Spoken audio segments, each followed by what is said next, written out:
Les appareils électroniques ont envahi nos intérieurs, mais lorsqu'ils arrivent en fin de vie, comment recycler ces déchets électroniques et électriques qui posent des problèmes majeurs à l'environnement?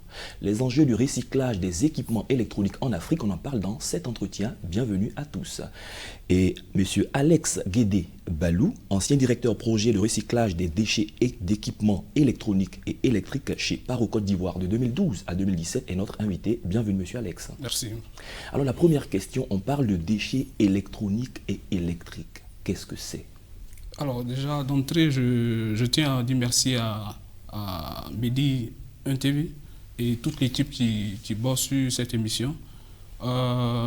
Entendons déjà par déchets d'équipements électriques et électroniques, tout déchet issu d'équipements qui fonctionne avec du courant électrique ou bien un champ électromagnétique et avec une tension de au moins 1000 volts en alternative et 1500 en continu.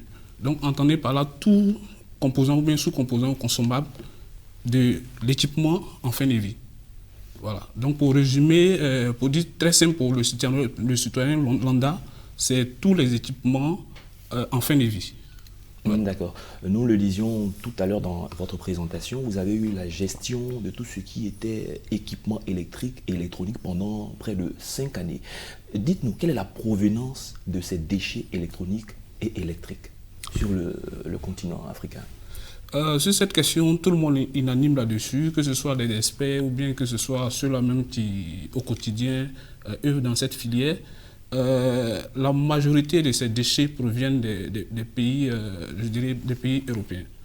Les pays européens, aujourd'hui, ces pays produisent plus de 50 millions de tonnes de déchets et qui se retrouvent sur nos continents sous forme de matériel d'occasion. Et ces matériaux d'occasion, généralement, quand ça arrive, au bout de 2-3 ans, ils deviennent des déchets. Et qui se retrouvent dans nos décharges, dans nos poubelles, dans nos ménages. Et cela constitue un vrai problème aujourd'hui. Est-ce qu'il y a une différence entre des recycleurs et des récupérateurs? Effectivement, les récupérateurs, nous les trouvons à tous les coins de rue.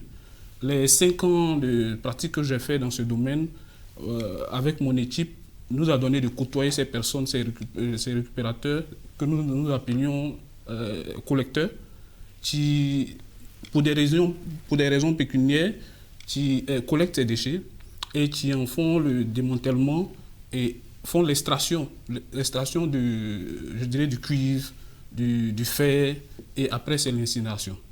Contrairement à un recycleur, lui qui fait la collecte et qui crée des conditions vraiment, je dirais, rationnelles de traitement de ces déchets et fait le démantèlement et après fait l'extraction des métaux précieux qui sont contenus dans ces équipements. Vous parlez de métaux précieux. Qu'est-ce que les récupérateurs ou les recycleurs cherchent exactement quand ils récupèrent tous ces anciens appareils?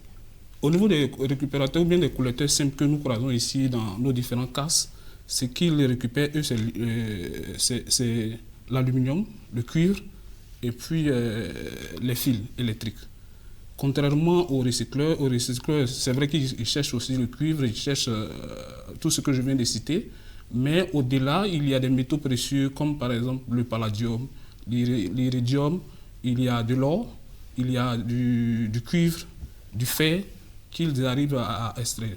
Parce que le constat est que le monde, je dirais, il y a une pénurie de ces métaux de plus en plus, et donc les grandes compagnies, les grandes industries se permettent aujourd'hui de faire du recyclage pour pouvoir combler ce et qui l'on retrouve dans ce secteur d'activité? Sur nos tropiques, de façon générale, nous retrouvons pour la période que nous avons eu à pratiquer cette activité, les premières personnes aussi en Côte d'Ivoire qui ont pratiqué cette activité, c'était les Nigérians. Les Nigérians qui faisaient la collecte et faisaient le démantèlement ici sur place et faisaient l'exportation des cartes électroniques. Après, il y a eu nos frères libanais qui se sont mis dans la filière et nous sommes venus après en tant qu'une organisation en partenariat avec des entreprises françaises et nous avons commencé à professionnaliser ce domaine. Et donc, il y a ces personnes de façon professionnelle des organisations. Aujourd'hui, il y a pas mal d'organisations sur le continent qui sont accompagnées par des entreprises, des grandes firmes qui essaient de développer, qui essaient de mettre en exergue le RSE. D'accord, vous parlez tout à l'heure de professionnalisation de ce secteur. Venons-en au recyclage. En quoi est-ce qu'il va consister? Alors, donc le recyclage, déjà, ça passe par la collecte. Je dirais même bien avant la sensibilisation, parce que c'est ce que nous avons fait.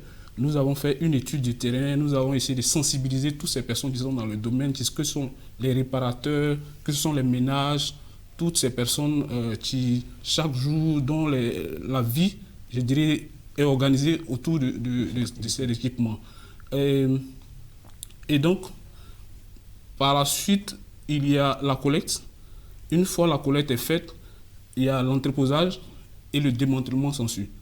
Le démantèlement, c'est que nous faisions, comme nous n'avons pas ici la technologie de pointe pour pouvoir faire l'extraction de ces déchets, de ces métaux précieux, nous exportons ces déchets vers l'Europe, vers nos partenaires. Et ici en Afrique, nous trouvons seulement que deux pays qui disposent d'industries de recyclage, malheureusement. Et à part eux, tous les autres pays ne font que la collecte, que ce soit au Sénégal, que ce soit au Ghana, où c'est beaucoup développé, mais les gens travaillent de façon informelle. On retrouve dans ce domaine au Ghana plus de 30 000 personnes qui exercent dans ce domaine, mais de façon majoritaire dans l'informel. Tous ces jeunes qui vont faire la collecte ne s'exposent-ils pas à des risques? Oui, le risque, il est énorme.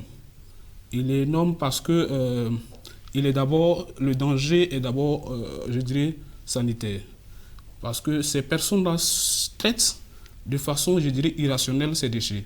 Qu'est-ce qu'ils font? Ils collectent parce qu'ils ont besoin de cuivre, parce qu'ils ont besoin de l'aluminium, ils font le démantèlement, ils font l'extraction par l'incinération. Et après même, ils se permettent de faire l'enfouissement ou bien ils laissent ces déchets dans l'environnement. Ce qui constitue un danger pour non seulement eux-mêmes leur santé, parce que lors de l'incinération, il y a du mercure, il y a des substances cancérigènes dans ces déchets qui ont un impact sur leur santé, sur leur peau, sur la santé de tout l'environnement. Le deuxième danger, c'est au niveau environnemental. Ces déchets, une fois qu'ils sont soit enfouis ou bien incinérés, dégagent soit dans l'air, et puis l'enfouissement a un impact sur le sol et sur la nappe phréatique.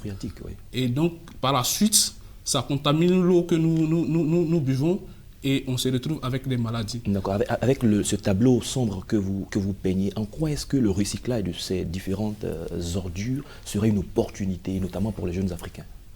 Alors, aujourd'hui, les Nations Unies définissent le continent africain comme, en termes démographiques, le continent le plus riche. Aujourd'hui, nous sommes autour de 1 milliard d'eux, mais jusqu'en 2050, l'on sera autour de 2 milliards 4. C'est ce que nous dit la projection des Nations Unies sur l'Afrique. Et la majorité de cette population sera très jeune. Au moins, plus de la moitié auront moins de 25 ans. Et le problème aujourd'hui qui mine le continent, c'est le chômage. L'emploi des jeunes, c'est un vrai problème. Si nous arrivons à atteindre ces 2 milliards, ça sera encore plus criant. Et donc, aujourd'hui, le secteur de recyclage des déchets électroniques est un secteur qui peut créer de l'emploi pour pas mal de jeunes sur le continent. Aujourd'hui, je disais tantôt qu'au Ghana, c'est plus de 30 000 personnes qui œuvrent dans ce domaine. Si l'État arrive à créer le cadre pour pouvoir professionnaliser, je dirais, cette activité, ce métier, ça pourrait être un atout, ça pourra doper un peu, je dirais, l'emploi sur le continent. Merci, Monsieur Alex Guédé-Balou. Nous sommes déjà à la fin de cet entretien. C'est la fin de cette émission. Je rappelle que vous êtes ancien directeur projet de recyclage des déchets d'équipements électroniques et électriques chez Paro Côte d'Ivoire de 2012 à 2017. Et avec vous, nous avons parlé du recyclage d'équipements électroniques. Quel enjeu! Merci, chers téléspectateurs, de nous avoir suivis. C'est la fin de cette émission. À très bientôt pour un autre numéro.